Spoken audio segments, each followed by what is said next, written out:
Hello dear students, welcome you all. How is everyone? कैसे हैं सभी लोग? तो क्या हाल चाल? बढ़िया, एकदम फर्स्ट क्लास। नमस्ते नमस्ते नमस्ते। क्या हाल चाल?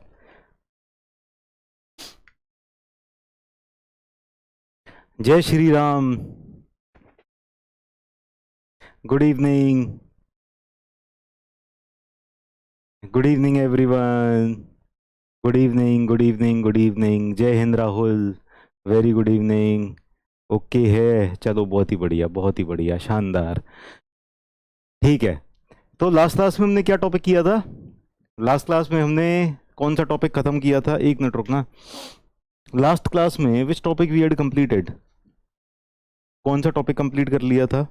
टॉर्जन कंप्लीट कर लिया था ना? टॉर्जन कंप्लीट कर लिया था, समझ में आ गया था आप सबको टॉर्जन? आशीर्वाद से सब बढ़िया चल रहा है? चलो ठीक है, बहुत बढ़िया श्रवण कुमार। तो टॉर्जन तो कंप्लीट हो चुका है। अगले टॉपिक पर आते हैं। अगला टॉपिक ये वैसे ना अगला चैप्टर भी कह सकते हैं, और बहुत से लोग ना टॉर्जन के एंड एंड में इसको करा देते हैं। तो देखो, बेंडिंग हो चुका है, टॉर्जन हो चुका है। अब बेंडिंग और टॉर्जन अगर साथ साथ लग रहा होगा तो फिर क्या होगा? है ना? टॉर्जन भी हो चुका, बेंडिंग भी हो चुका। अब कंबाइंड इफेक्ट देख लेते हैं। तो ये वाला जो टॉपिक है ना, ये बहुत ही छोटा सा टॉपिक है, वेरी स्मॉल चैप्टर कह लो या टॉपिक कह लो, है ना? बहुत छोटा सा टॉपिक है।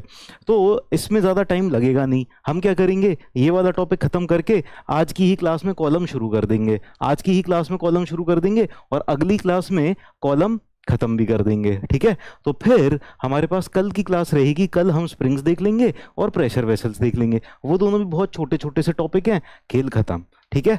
तो चलते हैं, आज देखते हैं क्या क्या पढ़ने वाले हैं यहाँ पर। तो आज सबसे पहले तो देखेंगे कि कंबाइंड बेंडिंग और टॉर्जन होगा तो बेंडिंग स्ट्रेस कितना आएगा, टॉर्जनल स्ट्रेस कितना आएगा। फिर देख लेंगे कि दोनों अगर एक साथ एक्ट कर रहे हैं तो इक्विवेलेंट मोमेंट कितना आ जाएगा।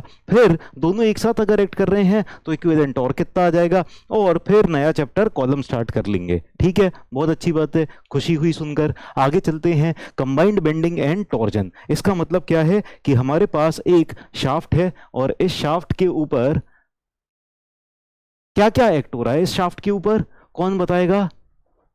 कौन बताएगा क्या क्या एक्ट हो रहा है इस शाफ्ट के ऊपर? इस शाफ्ट के ऊपर कुछ ना कुछ तो एक्ट हो रहा है। दो चीजें एक्ट हो रही हैं। क्या क्या चीजें एक्ट हो रही हैं? एक तो बेंडिंग एक्ट हो रही है और एक टॉर्जन एक्ट हो रही है। ठीक है? So bending is acting, torsion is acting. Bending किस तरह से एक्ट होगी? बेंडिंग किस तरह से एक्ट होगी? बेंडिंग कौन सी वाली एक्सिस के अबाउट होगी? बेंडिंग हो जाएगी ट्रांसवर्स एक्सिस के अबाउट। अच्छा, मैं जब ट्रांसवर्स एक्सिस बोलता हूं, आप लोग क्या सुनते हो? बहुत सारे बच्चे सुन लेते हैं, या तो एक्स एक्सिस सुन लेते हैं, या वाई एक्सिस सुन लेते हैं, या जेड एक्सिस सुन लेते हैं। मैं जब कहता हूं लॉन्गिट्यूडनल एक्सिस, तो आप लोग क्या सुन लेते हो? आप लोग एक्स एक्सिस, वाई एक्सिस या जेड एक्सिस सुन लेते हो। ऐसा जो मैं बोला करूं बस वही सुना करो और वही समझा करो, है ना? अलग से सुनना और देखना क्या होता है, तो फिर गड़बड़ हो जाती है। डाउट सेक्शन में ऐसे ऐसे क्वेश्चंस आते हैं कि सर, वहां पर आपने बताया था कि एक्स एक्सिस के अबाउट एक्ट करता है तो टॉर्जन आ रहा है, यहां पर आप बता रहे हो एक्स एक्सिस के अबाउट एक्ट कर रहा है तो बेंडिंग आ रही है। मैंने कभी एक्स और वाई एक्सिस के रिस्पेक्ट में नहीं कहा।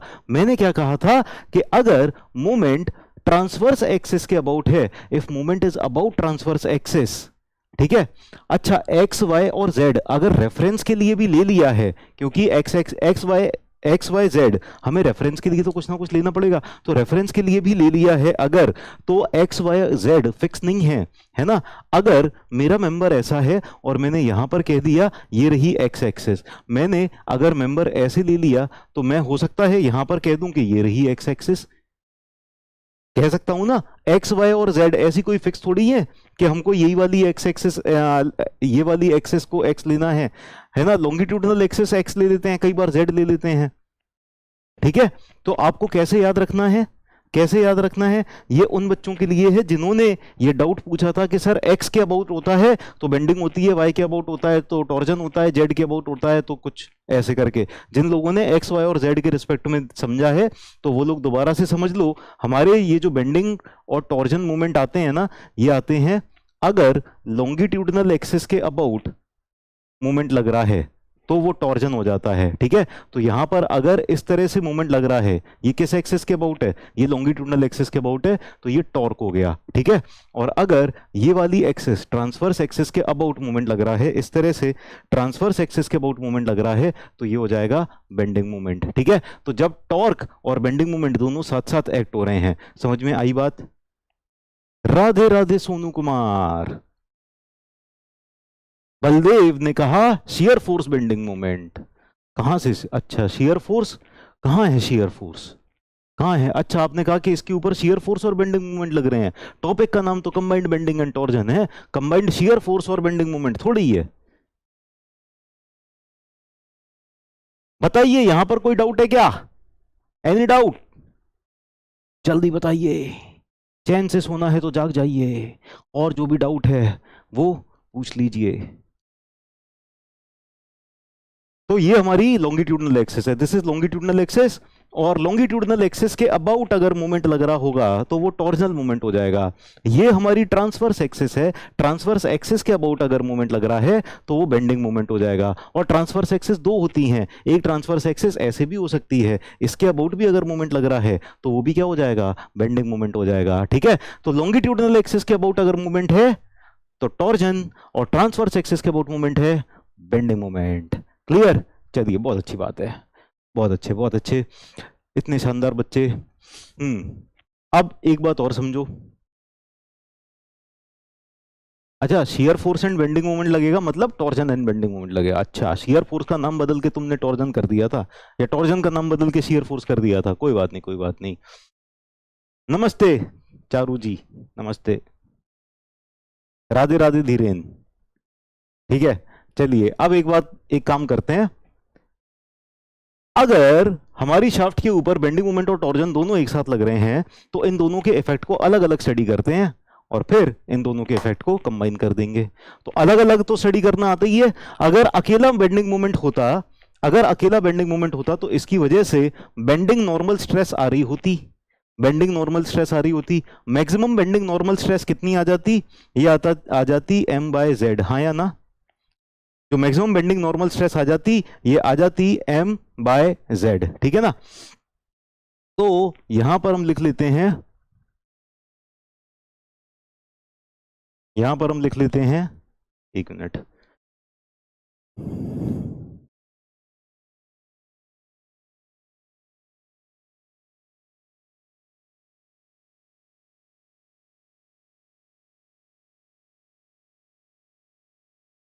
let us write down normal stress because of bending moment alone.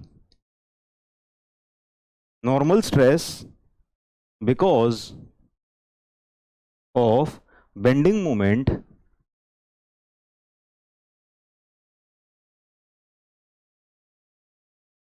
alone. अगर बेंडिंग मोमेंट अकेला एक्ट कर रहा है तो इसकी वजह से नॉर्मल स्ट्रेस कितनी आ जाएगी? ये आ जाएगी m/z। यस और नो? m/z आ जाएगी, ये सबको पता है ना? बस बस बस बस, ठीक है, चलो अब पढ़ाई कर लो, पढ़ाई पे ध्यान दे लेंगे सब लोग। भगवान जी का नाम खूब ले लिया है ना, पढ़ाई काम आएगी। भगवान जी का नाम थोड़ा बहुत काम आए, हो सकता है ना आए, लेकिन पढ़ाई परमानेंट पक्का है कि काम आएगी। ठीक है, चलो, तो जो नॉर्मल स्ट्रेस हो जाएगी ये क्या हो जाएगी? m/z हो जाएगी। Bending normal stress will be m/z। ठीक है, बेंडिंग मोमेंट ये रहा, और z क्या हो जाएगा? z क्या हो जाएगा? z हो जाएगा सेक्शन मॉडुलस। ठीक है, तो सेक्शन मॉडुलस कितना होता है? सेक्शन मॉडुलस हमारे पास हो जाता है πd³/32। ठीक है, तो ये हो जाएगा हमारे पास, हो जाएगा 32m/πd³, 32m/πd³,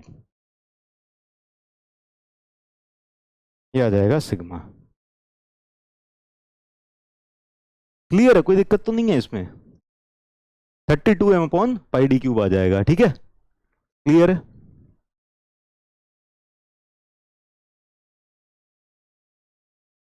yes, section modulus था। अब आगे चलते हैं नेक्स्ट वाले पार्ट पर। अब देखते हैं कि टॉर्जन की वजह से क्या होगा। अगर हमारे पास टॉर्जन अकेला होता है ना, तो टॉर्जन की वजह से आता है shear stress. Shear stress because of torsion alone या torque alone, shear stress shear stress because of torsion alone।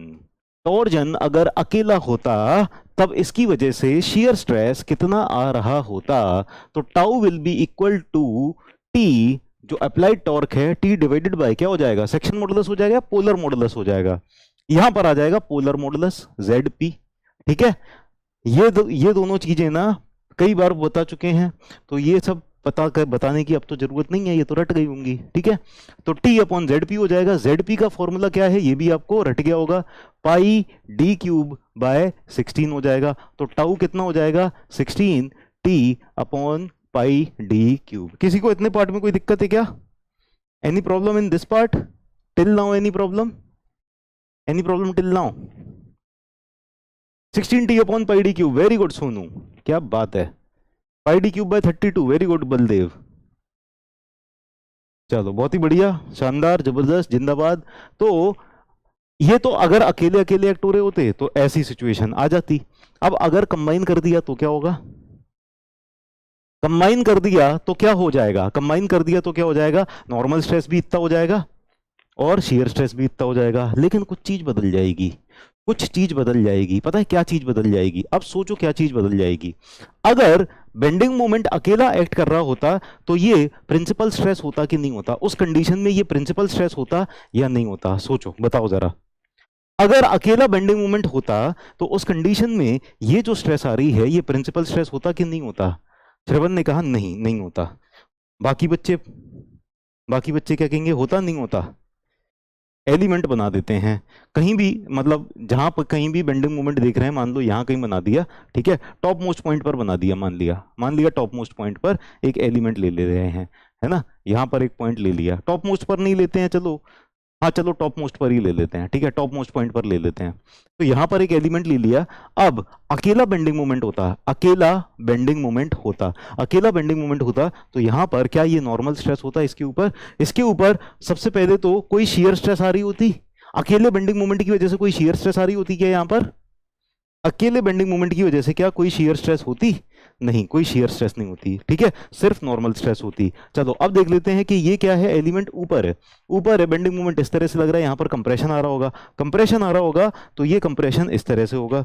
तो शियर तो है नहीं लेकिन कंप्रेशन है, तो यहां पर इस तरह से ये आ रहा होता और इस डायरेक्शन में भी कोई फोर्स नहीं है, तो ये वाली जो हो जाती ना, ये क्या हो जाती, यहां पर इस वाले प्लेन पर कोई शियर स्ट्रेस नहीं है, तो ये क्या हो जाती, प्रिंसिपल स्ट्रेस हो जाती। ठीक है ना, ये क्या हो जाती, प्रिंसिपल स्ट्रेस हो जाती है। ठीक है, this could have been principal stress, yes और नो? तो ये हो जाती प्रिंसिपल स्ट्रेस। अब ये प्रिंसिपल स्ट्रेस हो जाती। अगर अकेला टॉर्क होता, अकेला टॉर्क होता, तो यहां पर ये जो शियर स्ट्रेस आ रही होती है ना, ये शियर स्ट्रेस कितनी हो जाती, ये शियर स्ट्रेस हो जाती टाउ मैक्स के बराबर, ये मैक्सिमम शियर स्ट्रेस हो जाती है, यस और नो? मैक्सिमम शियर स्ट्रेस हो जाती। ठीक है, यहां पर कोई भी नॉर्मल स्ट्रेस नहीं होती। अगर अगर अकेला टॉर्क एक्ट हो रहा होता, अगर अकेला टॉर्क हो रहा होता तो प्योर शियर आ जाता, तो ये टाउ मैक्स हो जाता। ठीक है, टाउ मैक्स हो जाता। लेकिन अब इन दोनों को एक साथ लगा दिया जब एलिमेंट के ऊपर, जब कंबाइन कर दिया, कंबाइन करने के बाद क्या होगा, कंबाइन करने के बाद स्थिति कुछ ऐसी हो जाएगी कि इस प्लेन के ऊपर शियर भी आ गई है और इस प्लेन के ऊपर सिग्मा भी आ गया है ना। तो टाउ और सिग्मा दोनों एक साथ आ गए। जब टाउ और सिग्मा दोनों एक साथ आ जाएंगे तो क्या हो जाएगा, कंबाइंड के केस में, कंबाइंड के केस में क्या हो जाएगा, फिर हमारे जो प्रिंसिपल स्ट्रेस होंगी वो अलग हो जाएगी और टाउ मैक्स भी अलग हो जाएगा, है ना। प्रिंसिपल स्ट्रेस बढ़ जाएगी, कम हो जाएगी? जो प्रिंसिपल स्ट्रेस आएगी वो इससे ज्यादा आ जाएगी या आएगी इससे? बताओ, प्रिंसिपल स्ट्रेस ज्यादा आएगी कम आएगी? ये जो नॉर्मल स्ट्रेस थी इससे ज्यादा आएगी क्या प्रिंसिपल स्ट्रेस या कम आएगी?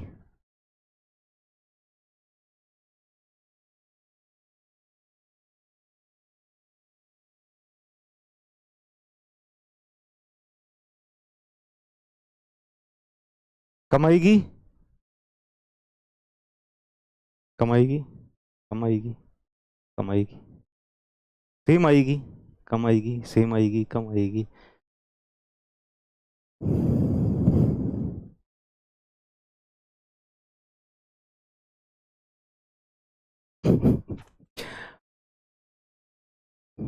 Sir can you please combine all the important formulas in one PDF. Okay कर देंगे, ठीक है, अपलोड इट फॉर रिवीजन, ठीक है कर देंगे कर देंगे। आप एक बार ग्रुप पे मुझे याद दिला देना।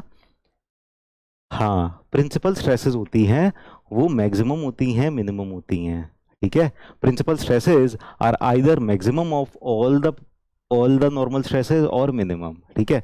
यहाँ पर मिनिमम क्या थी, मिनिमम 0 थी, तो जो यहाँ पर मिनिमम प्रिंसिपल स्ट्रेस आएगी, माइनर प्रिंसिपल स्ट्रेस आएगी, वो 0 से भी छोटी हो जाएगी, और जो मेजर आएगी वो सिग्मा से ज्यादा हो जाएगी, ठीक है ना, सिग्मा से ज्यादा हो जाएगी। Also all the one liners in one PDF, okay anything else, all the formulas in one PDF, all the one liners in one PDF, short notes in one PDF, और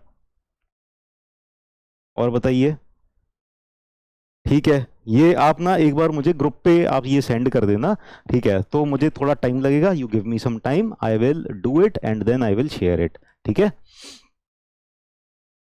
अरे गणेश जी आ गए, गणेश जी राम राम, ठीक है।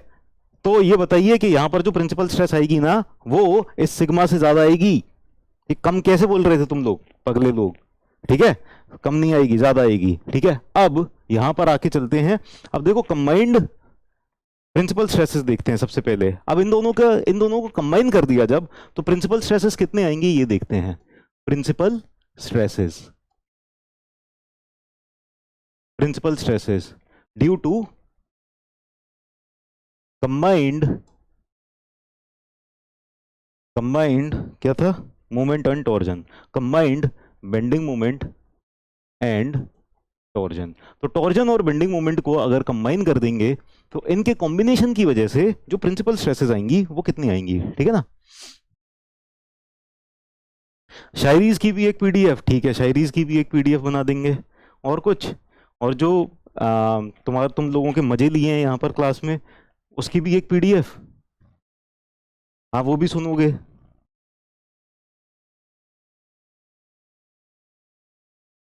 ठीक। तो हाँ, तो principal stresses due to combined bending moment and torsion. तो प्रिंसिपल स्ट्रेसेस जब निकालना होगा तो क्या करेंगे, हमारे पास गिवन डेटा क्या है, गिवन डेटा है हमारे पास अभी, गिवन डेटा हो जाएगा sigma x is equal to, इस सिग्मा के बराबर हो जाएगा, sigma x will be equal to sigma tau x y is equal to tau, ठीक है, और sigma y is equal to 0। ये डेटा गिवन है कि नहीं है। मजेदार डाउट्स की भी एक पीडीएफ, बस ये सही है। तो देखो एक्स डायरेक्शन में यहां पर देखो नॉर्मल स्ट्रेसेस कैसे एक्ट कर रहे हैं, तो सिग्मा एक्स को सिग्मा ले लेंगे, बल्कि हम ना ये पॉइंट ना यहाँ ना लेते हुए, क्योंकि हम जब फॉर्मूले वगैरह डिराइव कर रहे होते हैं ना तो हमेशा पॉजिटिव के लिए करते हैं, तो यहाँ ले लेते हैं। यहाँ पर क्या है, टेंशन आ रहा होगा, यहाँ पर टेंशन आ रहा होगा, तो ये सिग्मा की डायरेक्शन ऐसे हो जाएगी, sigma will be acting like this, इस तरह से ये सिग्मा एक्ट कर रहा होगा, ठीक है ना। तो सिग्मा एक्स सिग्मा के बराबर हो जाएगा, ठीक है, और यहां पर सिग्मा वाई कितना है, सिग्मा वाई 0 है, ठीक है, और फिर जो शियर स्ट्रेस है वो टाउ के बराबर हो जाएगा। तो यहां पर देख सकते हैं thousands from PYQ and important questions, ठीक है। चलो सब करेंगे करेंगे, लेकिन अभी आप लोग ना इस पे ध्यान दो, सब लोग ना इस पे ध्यान दो। तो यहां पर एक मिनट, इसकी भी डायरेक्शन पलट दें, हाँ जी।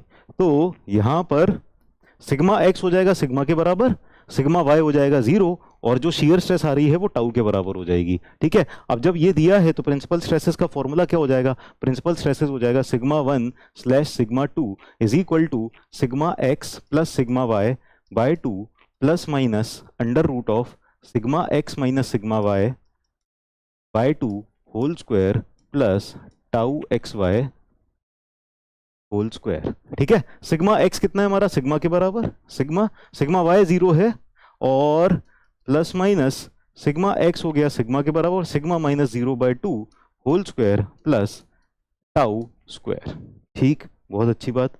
अब सिग्मा की वैल्यू कितनी है, 32m upon pi D cube into 2, ठीक है, 0 तो चला गया, plus minus under root of 32m upon pi D cube upon 2 का स्क्वायर, तो 16 ही लिख देते हैं सीधे सीधे, 16m upon pi D cube square plus 16t upon pi D cube.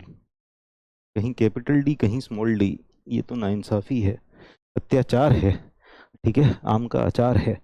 तो इसको क्या किया हमने, 16m upon pi D cube. ठीक है, यहां पर भी क्या हो जाएगा, 16m upon pi D cube का स्क्वायर, ठीक, 16t upon pi D cube.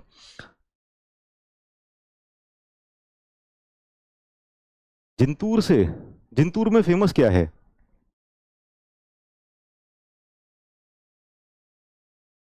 अरे थैंक यू रचित, thank you so much, it's my pleasure, feeling happy. चलो अब एक बात बताओ, ये जो 32m और ये 2, ये डिवाइड होके 16m upon pi D cube हो जाएगा। तो एक बात बताओ, 16m upon pi D cube का स्क्वायर कर दें, यहां पर भी 16m upon pi D cube का स्क्वायर कर दें, ठीक है, और फिर ये कॉमन आ जाएगा, और फिर उस स्क्वायर का अंडर रूट कर दें, तो ये अंडर रूट के बाहर आ जाएगा, तो 16 अपॉन पाई डी क्यूब बचेगा। तो यहां पर जो ब्रैकेट के बाहर आ जाएगा, अंडर रूट के बाहर निकल के आ जाएगा, क्या आ जाएगा यहां पर आ जाएगा 16m upon pi D cube. मन ही मन में विजुअलाइज करो, 16 upon pi D cube, 16 upon pi D cube, ये अंडर रूट के बाहर आ चुका है, और यहां पर भी 16 अपॉन पाई डी क्यूब यहां पर है। तो ये वाला 16 अपॉन पाई डी क्यूब और यहां पर जो 16 अपॉन पाई डी क्यूब आ चुका है, इसको कॉमन ले लेते हैं हम। ठीक है, लेट अस टेक, है ना, let us take 16 upon pi D cube common.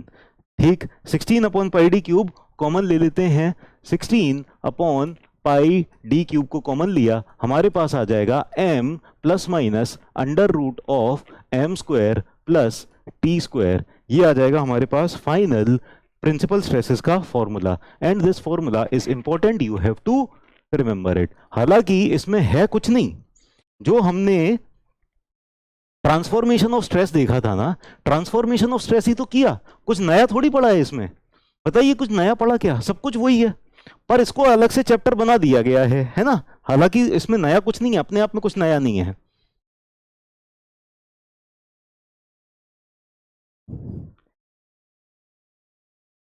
ठीक है, तो ये आ गया हमारा फाइनल फॉर्मूला, ये आपको याद कर लेना है। ठीक है, इस पे सीधे सीधे ऑब्जेक्टिव क्वेश्चंस पूछ लिए जाते हैं कि अगर बेंडिंग मोमेंट m एक्ट कर रहा है, टॉर्जन t एक्ट कर रहा है, तो मेजर प्रिंसिपल स्ट्रेस कितनी हो जाएगी? 4 ऑप्शंस दे दिए। माइनर प्रिंसिपल स्ट्रेस कितनी हो जाएगी? 4 ऑप्शंस दे दिए। इस तरह से आपको सीधे सीधे इसी फॉर्मूले के ऊपर क्वेश्चंस आ जाते हैं। ठीक है, तो ये फॉर्मूला याद कर लेना है। जिसने ये सब कुछ नहीं लिखा वो लिख लो जल्दी से।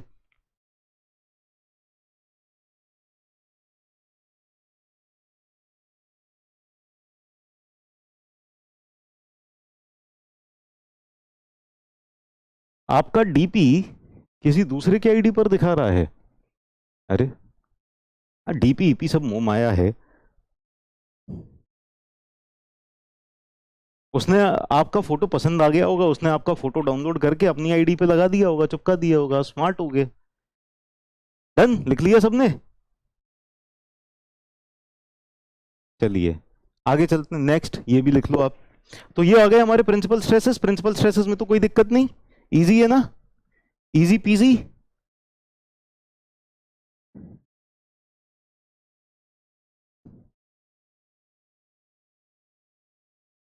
ठीक,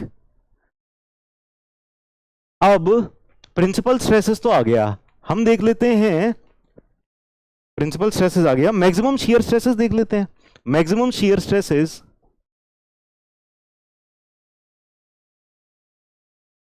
maximum shear stress due to combined bending and torsion, due to combined bending and torsion.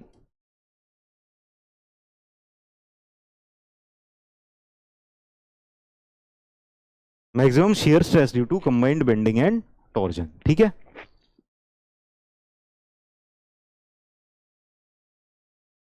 अब जो मैक्सिमम शियर स्ट्रेस आएगा टाउ मैक्स, ये कितना आ जाएगा?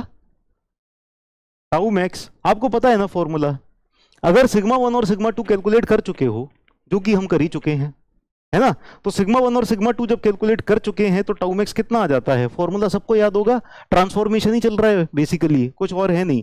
ठीक है, तो ये हो जाएगा sigma 1 minus sigma 2 by two, ठीक है। सिग्मा 1 में से सिग्मा 2 चला जाएगा, डिवाइड बाय 2 कर देंगे। अब ये देखो, जब हम सिग्मा 1 माइनस सिग्मा 2 बाय 2 करेंगे तो ध्यान देना, ये वाली जो टर्म है सिग्मा 1 में भी आ रही है, ये वाली टर्म है कि नहीं, ये वाली टर्म सिग्मा 1 में भी आ रही है, और यही वाली टर्म सिग्मा 2 में भी आ रही है। तो सिग्मा 1 में से जब सिग्मा 2 हटाएंगे तो ये m वाली टर्म तो चली जाएगी, m वाली टर्म चली जाएगी, ये कॉमन तो कॉमन ही रहेगा, लेकिन ये m वाली टर्म गायब हो जाएगी, है कि नहीं, ठीक है। अब सिग्मा 1 में ये वाली जो टर्म है ना ये पॉजिटिव है, और सिग्मा 2 में यही वाली टर्म नेगेटिव है। सिग्मा 1 में ये वाली टर्म जो है, ये वाली टर्म ये पॉजिटिव है, और सिग्मा 2 में ये वाली टर्म नेगेटिव है। So in sigma 1 this is positive, in sigma 2 this is negative. अब इसी टर्म को यहां पर रखें पॉजिटिव में, और इसी टर्म को यहां पर रखें नेगेटिव में, नेगेटिव में रखेंगे, और बीच में यहां पर हाँ माइनस भी है यहां पर। तो जब ये माइनस और इसको नेगेटिव करके रखेंगे तो माइनस माइनस प्लस हो जाएंगे, यही टर्म इसी के साथ ऐड हो जाएगी, 2 टाइम्स हो जाएगी, और डिवाइडेड बाय 2 कर देंगे तो 2 और 2 कैंसिल आउट हो जाएगा, और 16 अपॉन पाई डी क्यूब तो कॉमन है ही। तो अगर आप इतना समझ गए हो कि मनी मन में हमने इतना कैलकुलेशन कर लिया, तो इसको फिर हम डायरेक्टली लिख सकते हैं, वरना आप 2-3 स्टेप करके इसको लिख सकते हो। तो 16 upon pi D cube under root of m square plus T square, ठीक है। ये फॉर्मूला भी क्या है, ये फॉर्मूला भी क्या है, ये फॉर्मूला भी इंपॉर्टेंट है।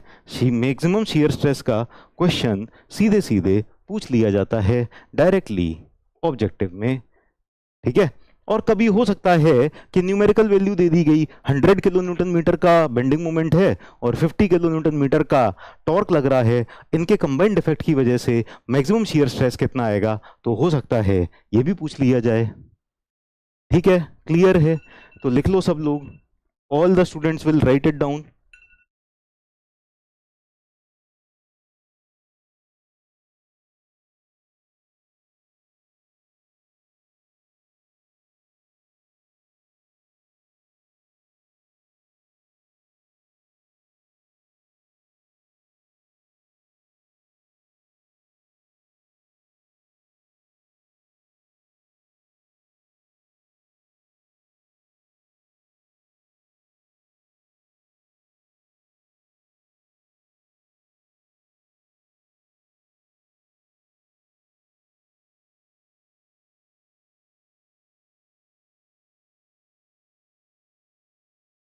सिक्स थर्टी पर, हाँ 6:30 पर ये अलार्म बज जाता है, इसको हटाना पड़ेगा, मैं हटाना ही भूल गया, खैर कोई बात नहीं। ये डन, आगे चलते हैं, आगे चलते हैं, ठीक है। इतना पार्ट हो गया, सबको मेरे ख्याल से क्लियर है ये सब ना, लिख भी लिया ना सबने, all of you have written. आगे चलते हैं, नेक्स्ट पार्ट है equivalent moment. Equivalent moment, practice is the key to success, बिल्कुल सही बात है, लेकिन लॉक कहां पर है, प्रैक्टिस तो की तो है, ठीक है तुम्हारे पास, लेकिन लॉक कहां है।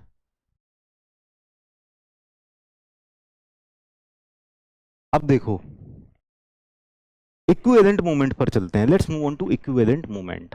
इक्विवेलेंट मोमेंट का मतलब समझते हैं, ठीक है। Let us move on to equivalent moment.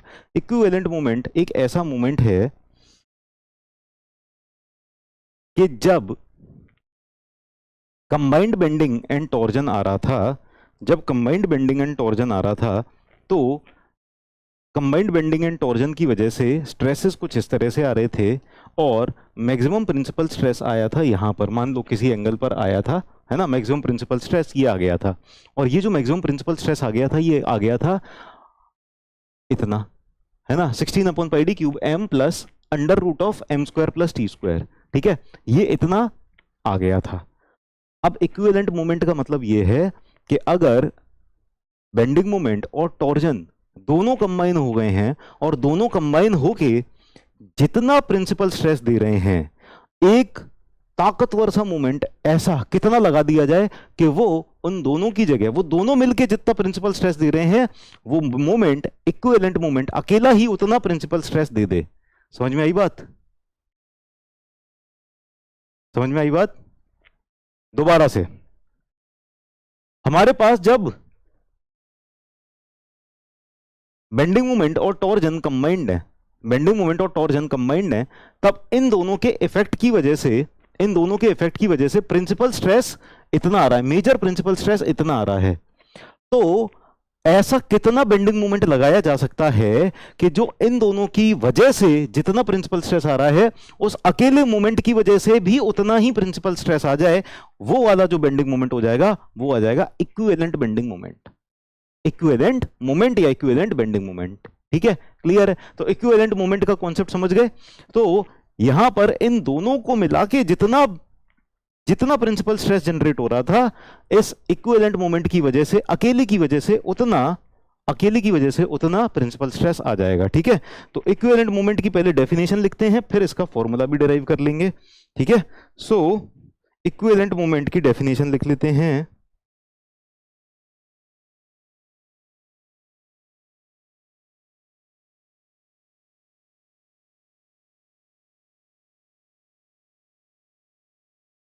Write down, it is that bending moment, it is that bending moment which acting alone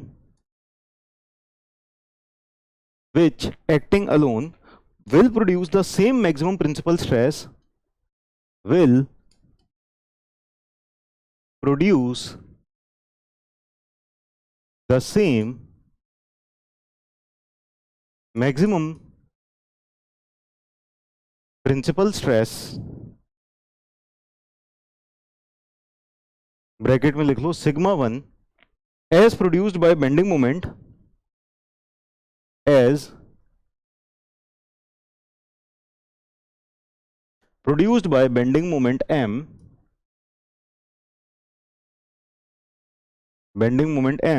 and torsional moment T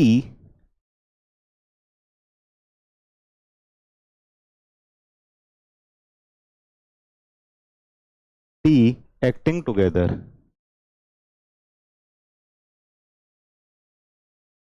acting together. ठीक है, तो दोनों मिलके एक्ट करके जितना प्रोड्यूस कर रहे होंगे।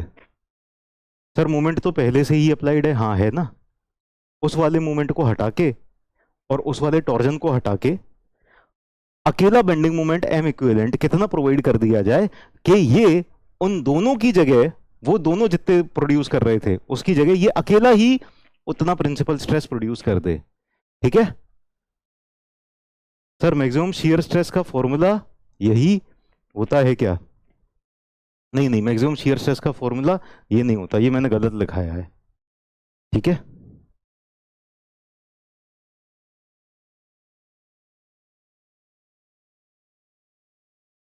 Sigma 1 due to M equivalent.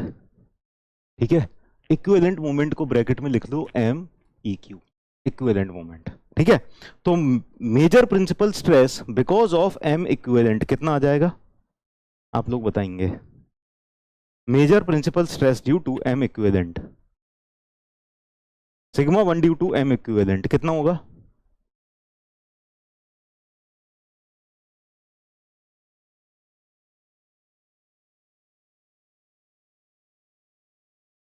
You will miss this, I will mister this। आगे चलते हैं, आप लोग इसका फॉर्मूला तो बताओ।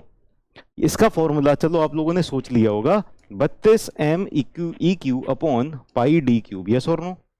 32 M E Q upon pi D cube. ठीक है, एम इक्विवेलेंट अपॉन जेड आ जाएगा, जेड क्या हो जाता है? Pi D cube upon 32। ठीक है, तो 32 ऊपर चला जाएगा, 32 M equivalent upon pi D cube, ये आ जाएगा आपका। ठीक है, ये आ जाएगा आपका एम ई क्यू। अगर अकेला बेंडिंग मोमेंट एक्ट कर रहा है, अकेला moment M E Q act कर रहा है, इसकी वजह से जो मेजर प्रिंसिपल स्ट्रेस आएगा वो ये आ जाएगा। माइनर प्रिंसिपल स्ट्रेस कितना आ जाएगा? माइनर प्रिंसिपल स्ट्रेस अगर ये अकेला एक्ट कर रहा है तो माइनर प्रिंसिपल स्ट्रेस आ जाएगा 0। ठीक है, क्लियर। अब sigma 1 due to combined M and T, combined M and T, M and T अगर कंबाइंड एक्ट कर रहे हैं तो सिग्मा 1 कितना है? सिग्मा 1 है 16 upon pi D cube M plus under root of M square plus T square. Yes और no? Yes और नो? तो अगर कंबाइंड बेंडिंग मोमेंट और टॉर्जन है ना, इनकी वजह से जो मेजर प्रिंसिपल स्ट्रेस है वो आ गया 16/πd³ m plus under root of M square plus T square. अब m इक्विवेलेंट क्यों है? क्योंकि m इक्विवेलेंट की वजह से जो प्रिंसिपल स्ट्रेस आ रहा है वही प्रिंसिपल स्ट्रेस इन दोनों के कंबाइंड एक्शन की वजह से आ रहा है। जो प्रिंसिपल स्ट्रेस इन दोनों के कंबाइंड एक्शन की वजह से आ रहा है उतना ही प्रिंसिपल स्ट्रेस m इक्विवेलेंट अकेला प्रोड्यूस कर दे रहा है। ठीक है ना?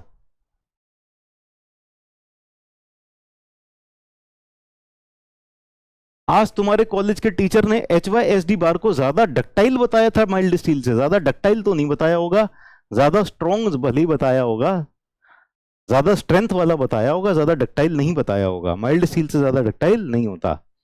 ठीक है, चलिए तो अब यानी कि ये जो सिग्मा 1 है और ये जो सिग्मा 1 है दोनों बराबर हैं। m इक्विवेलेंट की डेफिनेशन के हिसाब से ये दोनों बराबर हैं। तो 32 m इक्विवेलेंट अपॉन πd³ किसके बराबर आ जाएगा? That will be equal to 16/πd³ m plus under root of m square plus T square. ठीक है, अब यहां से काफी सारी टर्म्स कैंसिल हो जाएंगी। हमारे पास जो m इक्विवेलेंट बचेगा फाइनली जो m इक्विवेलेंट बचेगा वो कितना हो जाएगा? That will be m equivalent is equal to m plus under root of m square plus T square whole upon 2। तो this is the formula for equivalent moment. ठीक है, ये वाला फॉर्मूला भी डायरेक्टली सीधा फॉर्मूला पूछ लिया जाता है कई बार, कभी कभी। ठीक है, हाँ यील्ड स्ट्रेंथ ज्यादा बोला होगा। ठीक है, ये लिख लो सब लोग।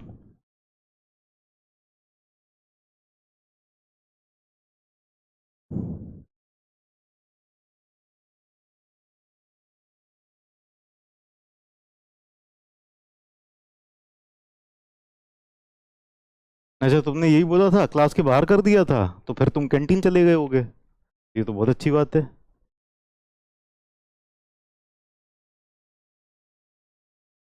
क्लास के टीचर बोले जो सुन लो, काहे को बहस करना है। हाँ, अगर कैंटीन जाने का मन हो, कोई इंतजार कर रहा हो कैंटीन में, तो फिर इस तरह की हरकतें कर सकते हैं।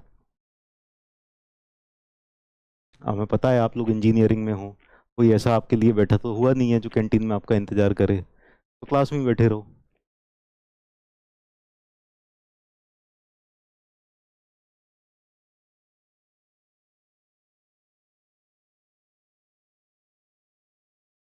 डन, चलो बहुत ही बढ़िया, आगे चलते हैं।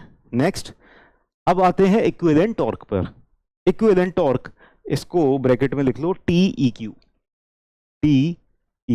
ना इक्विवेलेंट टॉर्क क्या हो जाएगा? इक्विवेलेंट टॉर्क हो जाएगा M एंड T कहीं पर सेम वैल्यू हुए तो सेम रख देना है। ऐसी कौन सी वो बुरी बात है कि M एंड T सेम नहीं हो सकते? सेम रख देना, खत्म खेल। ये कौन सी पूछने वाली बात है? अब तुम पूछोगे सर M की वैल्यू अगर 10 हुई तो और T की वैल्यू 20 हुई तो रख देना।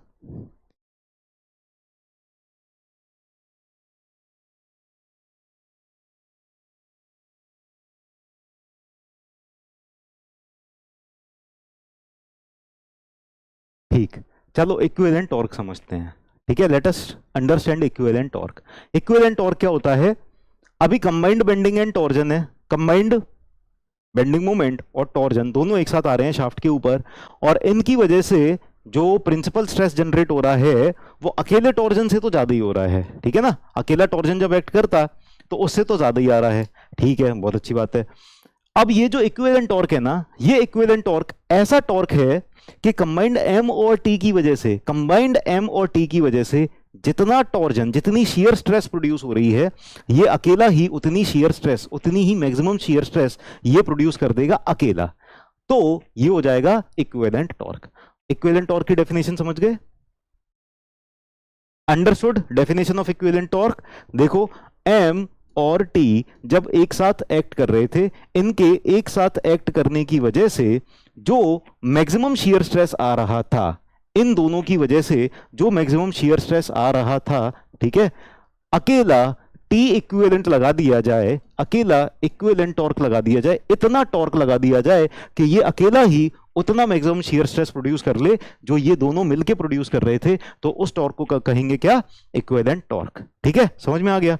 आसान है। तो इक्विवेलेंट टॉर्क समझ में आ गया, तो इसकी डेफिनेशन लिखते हैं पहले और फिर इसका भी एक्सप्रेशन डिराइव कर लेंगे। So let us write down the definition of equivalent torque. Write down, it is that torsional moment, it is that torsional moment, it is that torsional moment which acting alone produces, which acting alone produces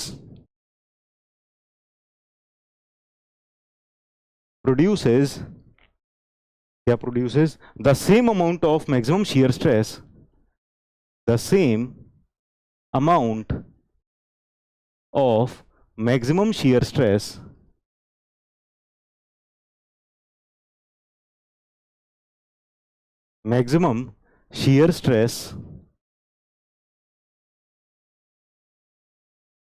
tau max as produced by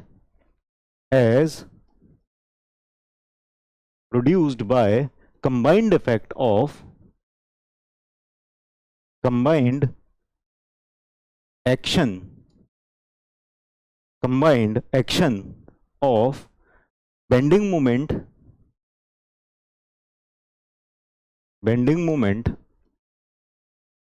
M and torsion T।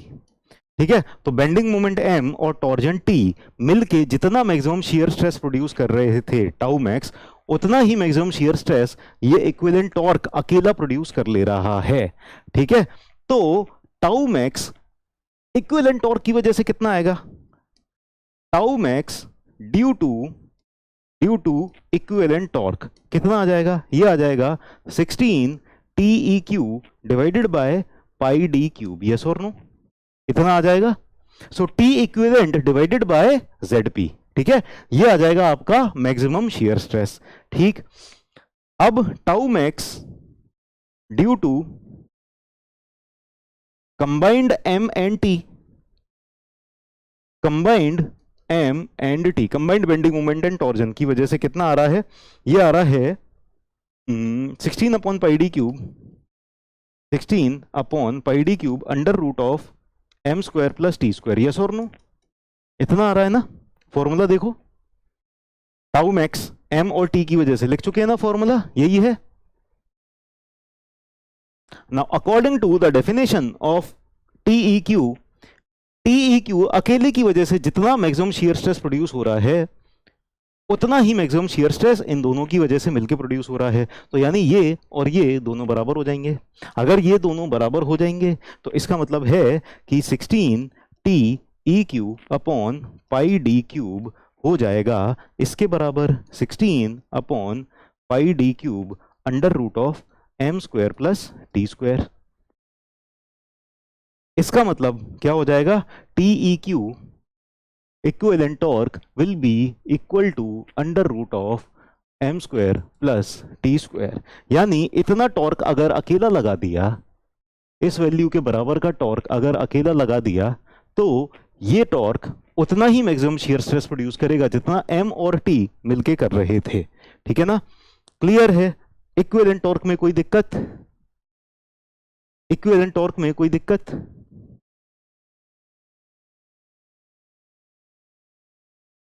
कोई दिक्कत नहीं है तो फिर लिख लो, जल्दी से note down कर लो सब लोग।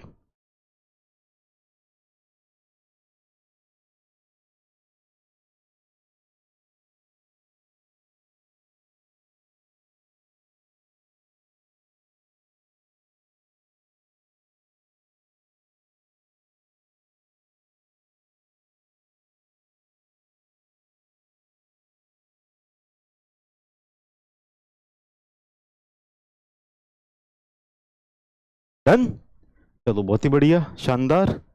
तो अब क्या करें, ये वाला चैप्टर तो खत्म हो गया, खत्म, छोटा सी चैप्टर था, ज्यादा कुछ था ही नहीं इसमें, बेसिकली ट्रांसफॉर्मेशन के ही फॉर्मूले अप्लाई करने थे और कुछ था ही नहीं इसमें। ठीक है, तो ये दिस चैप्टर इज कंप्लीटेड। आगे चलते हैं, अब नया चैप्टर शुरू करते हैं। नया चैप्टर क्या है, कॉलम्स।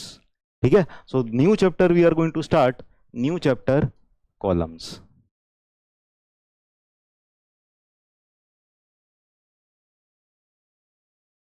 तो एक दो पेज छोड़ दो, नए पेज से नए चैप्टर की शुरुआत हमेशा शुभ रहता है।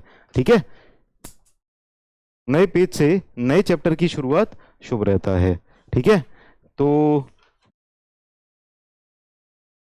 नया चैप्टर लिख लिया, ब्रेक दे दें, इतनी जल्दी, इतनी जल्दी थक गए, अभी तो कुछ किया ही नहीं है, अभी कुछ पढ़ा कहाँ है कि ब्रेक। सर एक क्वेश्चन ही क्लास के पहले प्रीवियस क्लास का रिवाइज करें हैं या फिर जस्ट क्लास के बाद रिवाइज करें प्लीज। सर एक क्वेश्चन है, क्लास के पहले प्रीवियस क्लास का रिवाइज करें, दोनों टाइम रिवाइज करो, जितना ज्यादा रिवाइज करो उतना ज्यादा अच्छा। शुभ काम से पहले नारियल किसके सिर पर फोड़ना है रिया? चलो इंट्रोडक्शन। ठीक है, सो कॉलम्स क्या होते हैं, अच्छा शायरी, हाँ शायरी जरूर कर सकते हैं। तो खोल दो पंख मेरे, शायरी है, खोल दो पंख मेरे अभी और उड़ान बाकी है, जमी नहीं मंजिल मेरी, जमी नहीं मंजिल मेरी अभी तो पूरा आसमान बाकी है, लहरों की खामोशी को, लहरों की खामोशी को समंदर की बेबसी ना समझो, जितनी गहराई अंदर है बाहर उतना तूफान बाकी है। ठीक है, तो इंट्रोडक्शन। ठीक है, कॉलम्स, कॉलम्स क्या करते हैं, कॉलम्स क्या होते हैं, कॉलम्स, कॉलम्स किस तरह का लोड रेजिस्ट करते हैं ये बताइए, कॉलम्स किस तरह का लोड रेजिस्ट करते हैं? कॉलम्स हमेशा कंप्रेसिव लोड रेजिस्ट करते हैं, है ना, mainly they are designed for axial compressive loading.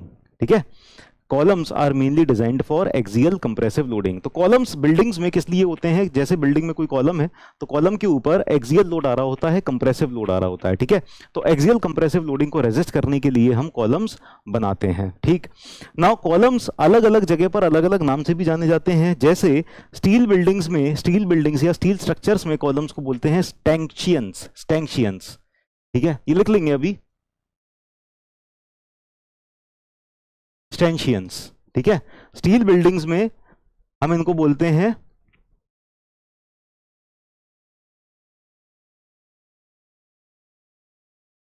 स्टैंशियंस। ठीक है, ट्रस के अंदर जो ट्रसेस हैं, ट्रसेस देखी हैं आपने, ट्रस,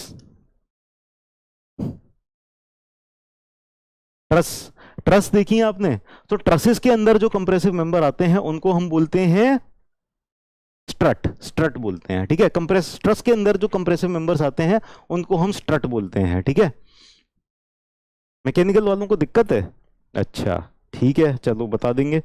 बूम होता है, जो हमारी क्रेन होती है ना, क्रेन, क्रेन के अंदर, क्रेन जो लोड वगैरह लिफ्ट करती है ना ऐसे, तो क्रेन के अंदर जो प्रिंसिपल टेंशन मेंबर होता है वो बूम होता है। ठीक है, तो इस तरह से जो कंप्रेशन मेंबर्स होते हैं वो अलग अलग जगह पर उनके अलग अलग नाम होते हैं, अलग अलग जगह पर अलग अलग नाम होते हैं। तो ये सारे के सारे नाम हम लिख लेते हैं। तो इंट्रोडक्शन में आप लिखो, columns are mainly designed, columns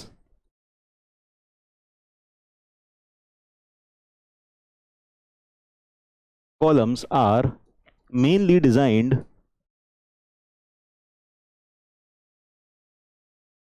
to carry axial compressive loads, axial compressive loads। ठीक है, कॉलम्स को हम मेनली एक्सियल कंप्रेसिव लोड के लिए डिजाइन करते हैं। ठीक है, फिर आगे, columns in buildings and steel structures या कंप्रेशन मेंबर्स या columns, columns in buildings, steel buildings and structures, steel buildings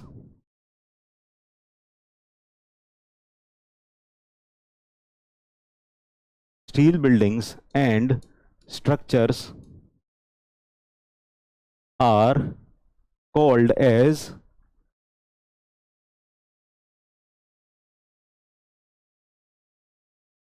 stanchions. ठीक है, next, compression members in trusses are called as struts. Compression members in trusses are called as struts. struts बोलते हैं, struts. और क्या बोला था? Principal compression member इन principal compression member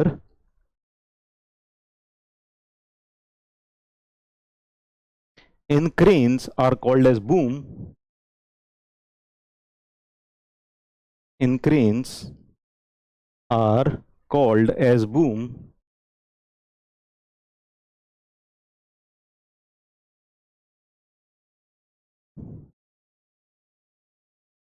truss किसको बोलते हैं? ट्रस बोलते हैं हम, ट्रस लेटरल लोड्स कैरी करने वाले जो स्ट्रक्चर्स बनाते हैं उनको हम ट्रस बोलते हैं, ठीक है। और ट्रस के कई सारे,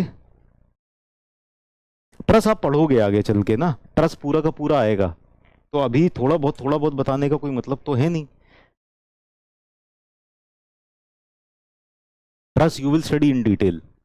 बस आप ये समझ लो, आपने रेलवे के ब्रिजेस देखे हैं? रेलवे के ब्रिजेस में इस तरह के ब्रिजेस वगैरह देखे होंगे कई बार आपने, साइड में इस तरह के स्टील के ये रहते हैं, है ना, और बीच में से यहां से रेल निकलती होती है। तो ये जो ट्रायंगल के मेंबर्स के ट्रायंगुलर फॉर्म में जो बनते हैं ना, इसको ही ट्रस कहते हैं। हाँ, रेलवे ब्रिजेस में आपने देखा होगा, हावड़ा ब्रिज देखा है, ठीक है। तो ये ट्रस होते हैं, इस तरह के बनते हैं। स्टेडियम्स में देखा होगा, बहुत सारे स्टेडियम्स में लगते हैं, और बहुत सारे वेयर हाउस में देखा होगा। हाँ, रेलवे स्टेशन में जनरली, हाँ, फैक्ट्री में जाओ, ऊपर फैक्ट्री, वेयर हाउसेज में, फैक्ट्रीज में, वहां पर आपने इस तरह के ट्रसेस देखे होंगे, ठीक है ना। कॉलेज के वर्कशॉप में भी देखा होगा, बिल्कुल सही बात है, कॉलेज के वर्कशॉप में। हाँ, ट्रस में हमेशा जॉइंट पर लोड अप्लाई करते हैं। स्ट्रक्चरल एनालिसिस में पढ़ोगे, और अगर आप मैकेनिकल में हो तो आप उसमें भी पढ़ोगे, इंजीनियरिंग मैकेनिक्स में भी पढ़ोगे आप, ठीक है। इंजीनियरिंग मैकेनिक्स में भी आएगा ट्रस।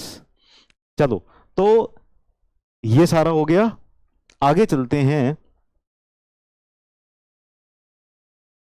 एक और पॉइंट लिख लो, short column of RCC is called as short compression member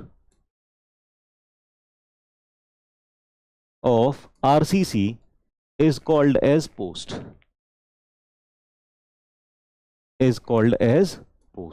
है ना। तो जो शॉर्ट हाइट का रहता है, छोटा, है ना, आरसीसी का मेंबर, कंप्रेसिव मेंबर, उसको हम पोस्ट कहते हैं। पार्किंग में, शेड में, बिल्कुल सही बात है, जहां पर टीन टप्पर वगैरह रहते हैं ना, तो वहां पर होता है, ठीक। चलिए, इतना लिख लिया। कॉलम्स कैसे दिखते हैं?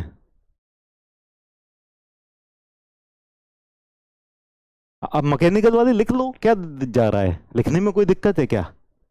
वैसे ये वाला पॉइंट ना लिखो तो कोई दिक्कत नहीं है, और लिखने में भी कोई दिक्कत नहीं है।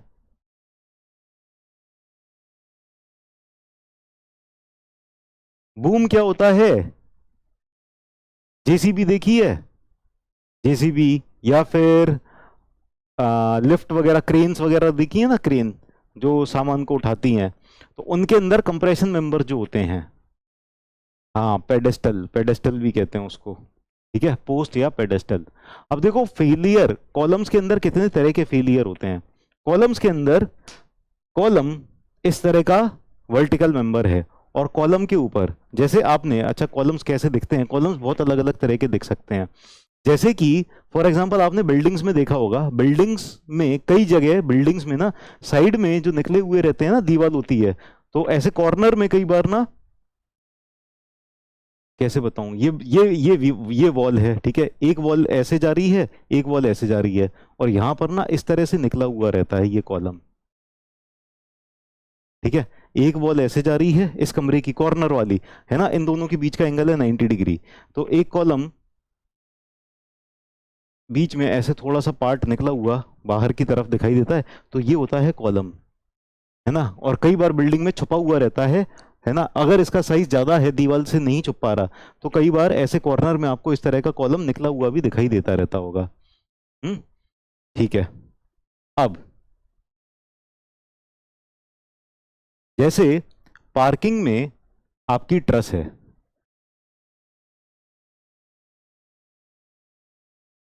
पार्किंग में ट्रस है, अब ये ट्रस कहाँ टंगी है, हवा में तो नहीं टंगी, कोई ना कोई मेंबर है जिसके ऊपर ये रेस्ट कर रही होगी, तो यहाँ पर जो मेंबर है ना, स्टील के मेंबर, ये भी कॉलम का ही काम कर रहे हैं, इसका लोड किसके ऊपर आ रहा है, इन कॉलम्स के ऊपर, so these are the columns, है ना, तो इस तरह के दिखाई देते हैं कॉलम।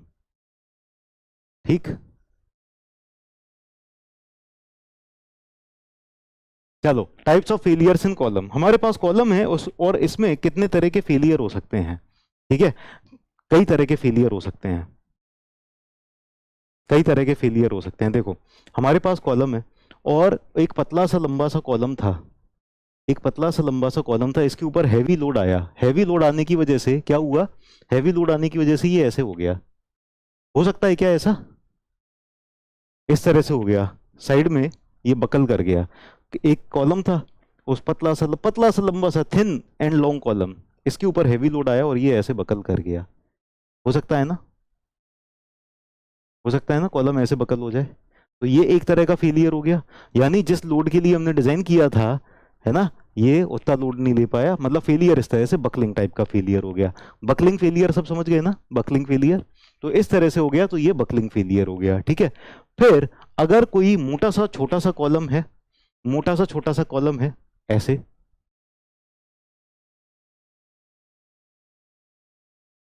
ये बकल करेगा क्या, इसके ऊपर अगर हम लोड लगा दें तो क्या ये बकल करेगा, बकल करेगा, बकल कैसा कॉलम करेगा, जो पतला सा लंबा सा कॉलम होगा, है ना, और जो छोटा सा और मोटा सा कॉलम होगा, छोटा सा और मोटा सा कॉलम, ये तो बकल नहीं करेगा, साइड में बकल करे, ये क्या कर जाएगा, क्रश कर जाएगा, क्रशिंग हो जाएगा, है ना। तो अगर इसके ऊपर ज्यादा हैवी लोड आया, तो यहाँ यहाँ से इसके अंदर क्रैक्स वगैरह आ जाएंगे, और ये भड़ाक से क्रश करके टूट जाएगा, ठीक है ना। तो इसका फेलियर कैसे होगा, क्रशिंग में होगा, इसका फेलियर बकलिंग में नहीं होगा। और फिर आते हैं इंटरमीडिएट कॉलम, इंटरमीडिएट कॉलम या मीडियम कॉलम, तो इंटरमीडिएट कॉलम या मीडियम कॉलम ऐसे होंगे जो बकलिंग भी कर सकते हैं, क्रशिंग भी कर सकते हैं, उनका कोई भरोसा नहीं है कैसे टूट जाएं, है ना। हो सकता है जब हैवी लोड आए, जब हैवी लोड आए तो हो सकता है कि ये बकल कर जाएं, है ना, और हो सकता है इनके अंदर क्रशिंग आ जाए, भरोसा नहीं है ना, हो सकता है इनके अंदर क्रशिंग क्रशिंग करके ऐसे फेल हो जाए, तो वी कैन नॉट से, ठीक है। तो इनका जो फेलियर हो जाएगा वो इंटरमीडिएट टाइप का फेलियर हो जाएगा, क्रशिंग भी हो सकता है और बकलिंग भी हो सकता है, वी डोंट नो येट, ठीक है। तो ये तीन तरह के फेलियर हो सकते हैं, ठीक है, बिल्कुल सोनू सिंह पटेल, क्या बात है, तुमने तो मतलब दिल जीत लिया, जहान जीत लिया, ठीक। चलिए, तो ये टाइप्स ऑफ फेलियर, तीन तरह के फेलियर हमने देखे, तो लिख लेते हैं तीन तरह के फेलियर, राइट डाउन। सबसे पहला बकलिंग फेलियर, अच्छा बकलिंग फेलियर जो होगा वो इलास्टिक नेचर का होगा, इलास्टिक नेचर का मतलब क्या होता है, इलास्टिक का मतलब ये होता है कि हम यील्ड स्ट्रेंथ को क्रॉस नहीं करे थे, है ना, यील्ड स्ट्रेंथ से पहले ही ये बकल कर गया, और जब अगर इस पे लोड हटा दिया गया तो ये वापस से सीधा भी हो जाएगा, है ना। तो जब लोड बढ़ा, ये बकल किया, लेकिन जब लोड हटा दिया तो ये वापस से रिकवर हो गया। फटीग फेलियर किसको बोलते हैं, ये फर्स्ट चैप्टर की बात है, फर्स्ट चैप्टर में देख चुके हैं। अब फर्स्ट चैप्टर की बातें तुम लास्ट चैप्टर में ना पूछा करो, ठीक है। चलो लिख लो, सबसे पहला buckling failure, first type of failure you right buckling failure,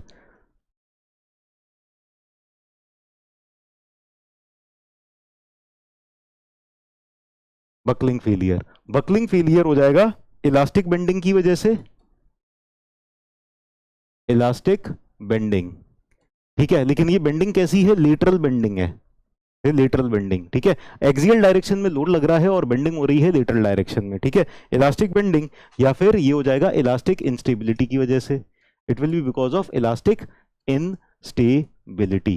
किस तरह के कॉलम्स में होगा? किस तरह के कॉलम्स में होगा? It will occur in long columns, ठीक है। ये होगा हमारा लॉन्ग कॉलम्स में, लॉन्ग कॉलम्स में ये अकर होगा, ठीक है। चलिए नेक्स्ट वाले पे चलते हैं। नेक्स्ट इज हमारे पास crushing failure.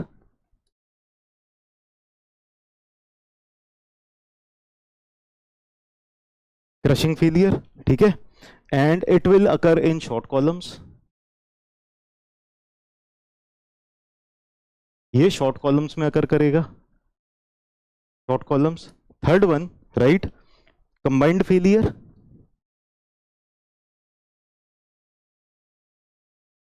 Combined failure, and this will occur due to crushing and buckling both. ये हो जाएगा due to crushing and buckling both. Crushing and buckling both, है ना। इट अकर्स इन क्या? इंटरमीडिएट कॉलम्स, इंटरमीडिएट या फिर मीडियम कॉलम्स। इनको medium columns भी बोल सकते हैं, है ना ज्यादा लॉन्ग है ना ज्यादा शॉर्ट है, मीडियम कॉलम्स, ठीक।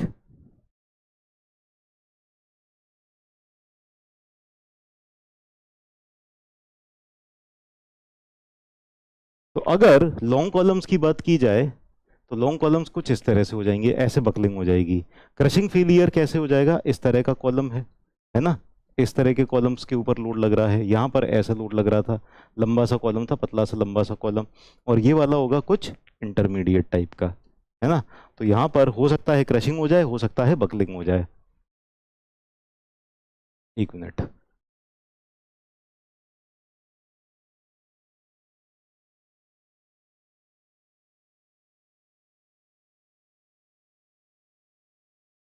इसको ऐसे कर देते हैं और इसको थोड़ा सा और मोटा बना देते हैं, ऐसा कर देते हैं, ठीक है। तो ये एकदम पतला है, इसमें तो बकलिंग ही बकलिंग होगी, है ना। ये मोटा है, इसमें क्रशिंग होगी, और ये इन दोनों के बीच का है, तो इसके अंदर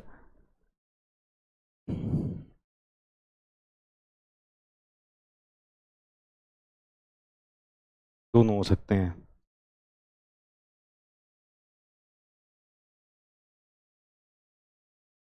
ओवरहेड टैंक के कॉलम क्यों सर्कुलर होते हैं? आ, जन अच्छा ये बताओ, कहीं पूछा गया है क्या ये क्वेश्चन, कि अपने मन से ऐसे ही पूछ रहे हो?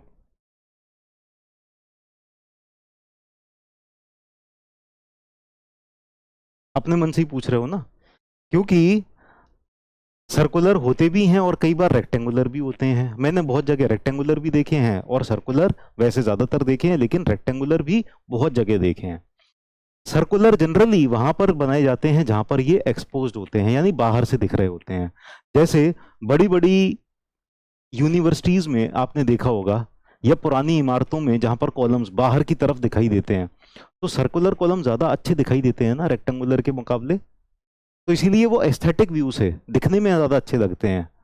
बाकी लोड कैरिंग कैपेसिटी वगैरह का कोई लेना देना नहीं है, ठीक है ना।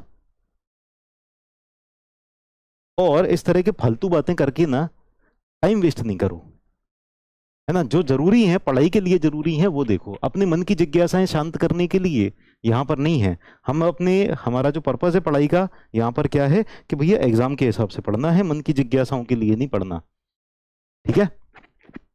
तो ये लिख लिया था सबने, all of you have written this much, ये लिख चुके हैं सब लोग।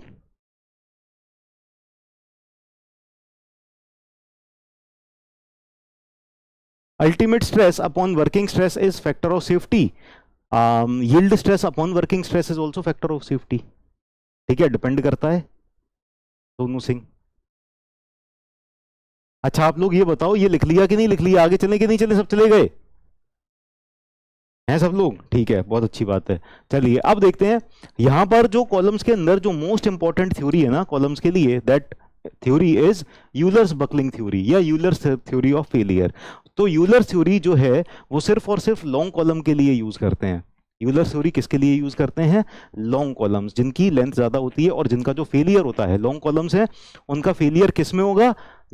लॉन्ग कॉलम्स का फेलियर होगा बकलिंग के थ्रू। तो बकलिंग में फेलियर होगा तो इस ये थ्योरी सबसे ज्यादा इंपॉर्टेंट है। 90% क्वेश्चन इसी से ही पूछे जाते हैं। अगर कॉलम में पूछे जाएंगे तो एक आध क्वेश्चन कभी रैंकाइन से आ जाए तो आ जाए, तो रैंकाइन थ्योरी भी पढ़ लेंगे हम और यूलर थ्योरी भी पढ़ लेंगे, दोनों थ्योरी पढ़ लेंगे। ठीक है, चलो तो यूलर थ्योरी के सबसे पहले अजम्पशंस देखते हैं। What are the assumptions? तो एक एक करके अजम्पशंस लिखो।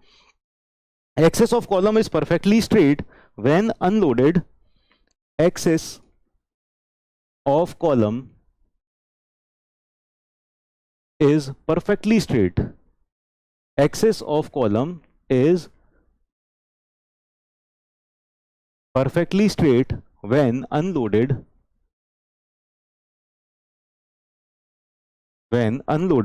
and load passes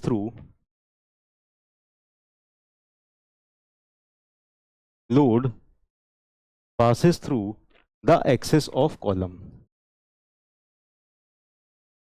लोड जो हमारा है वो एकदम सेंट्रोइडल एक्सिस से बीचों बीच से होके पास हो रहा होगा। यस तो सौरभ आनंद ने बिल्कुल सही कहा, होमोजीनियस आइसोट्रोपिक इलास्टिक, ये वाला भी अजम्पशन होगा इसमें है। ठीक है, तो पूरे के पूरे स्ट्रेंथ ऑफ मटेरियल्स में हर जगह ये वाला अजम्पशन तो है ही। ठीक है ना, हमारा जो मटेरियल होगा वो आइसोट्रोपिक होमोजीनियस इलास्टिक होगा। ठीक, नेक्स्ट लिखो, column is slender. Column is slender. Column is slender. Slender का मतलब क्या होता है? देखो, आपने हैरी पॉटर देखी है? हैरी पॉटर, हैरी पॉटर देखी? हैरी पॉटर में एक डंबलडोर थे,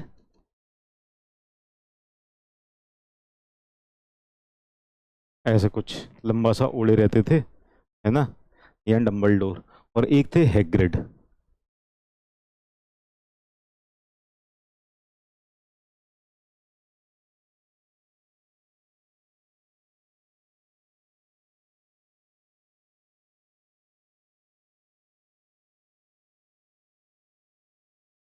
ठीक है, एक थे डंबलडोर और एक थे हैग्रिड, है ना।